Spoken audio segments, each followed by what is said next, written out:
Hey, it's Dr. Amanda with Straightsmile Solutions, straightsmilesolutions.com, and today we're going to talk about aligner tracking photos. I have some samples of what an aligner tracking photo set might look like.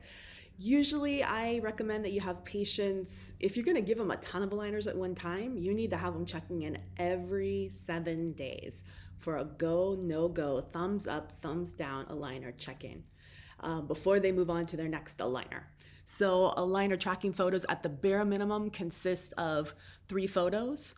The side ones need to be at least opened a little bit so you can see the tracking. You can see this patient probably needs to seat this one a little bit more with chewies, as well as maybe this one with chewies. It can be a little tricky sometimes with Invisalign when you see this kind of crosshatch right here. It's for intrusion. That means it's just a little bit thicker. So it's not that it's not seating, it's just thick plastic that's pushing down. So what we're looking for is we're looking for clear translucency, showing that it's not fully seating. Patient needs to go ahead and use chewies to get it seated. It should look more like this canine. See the difference between that canine and that canine? So that is important, just keeping an eye on trends, making sure your patient's using your chewies. Remember, assuming that you have doubled the aligners or 2.5 for ClearCorrect, it is 7 days once it's fully seated. So for this patient, the 7 days has not started yet until they get it fully seated. And then they don't get to switch to the new set until you let them know it's okay, or unless it's fully seated. If they can't get it fully seated within 3 days and start their 7 days, they need to go back to the previous aligner, wear it another week. This is just gonna knock so much time off your aligner cases if you just do this really simple step.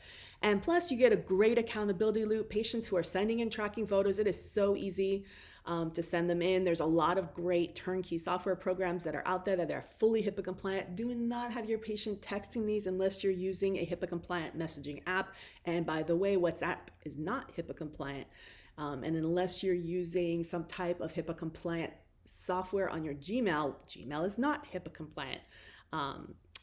There's definitely widgets that you can put into a website that make it HIPAA compliant, but there's a lot of just turnkey programs that are not expensive, just a few dollars per patient per month. This is going to just literally kill a ton of chair time off your cases, and the patients will most likely, assuming that you have picked the right cases and treatment planned them properly and slowed them down accordingly, you shouldn't have refinements. I mean, of course, if they're in mixed dentition or if they're MA cases, yeah, you're gonna have refinements. But I mean, a standard class 1, no perio, no transverse issues, no AP issues, no vertical issues, like this kind of case, nah. Should be able to slam, bam, thank you, ma'am, we're done, real fast.